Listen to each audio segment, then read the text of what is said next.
Hello guys! Ito nga pala ang aking nabiling keyboard and mouse sa LAZADA.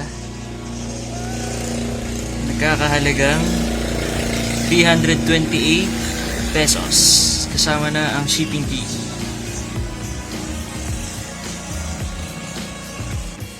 Ito na, bubuksan ko na.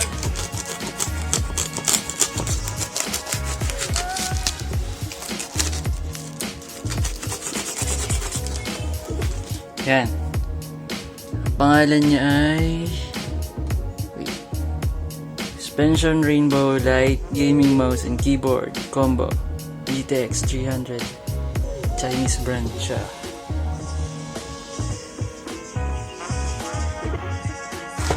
Buksan natin.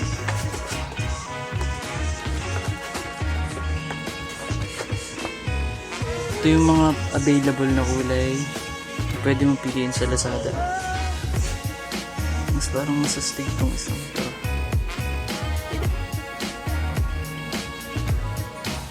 Pero ang pinili ko ay black. Alam ko, white yung in-order ko.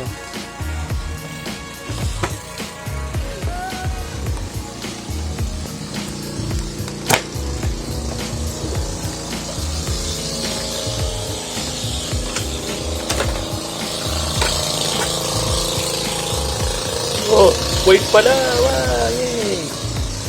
Wait nga yung order. Ayan po.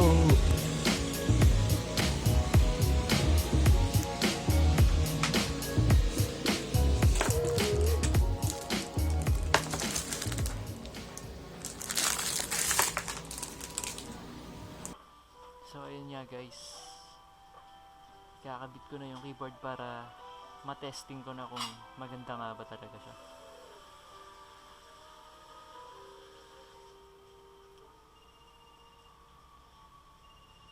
Ito yung itsura niya pag patay yung ilaw.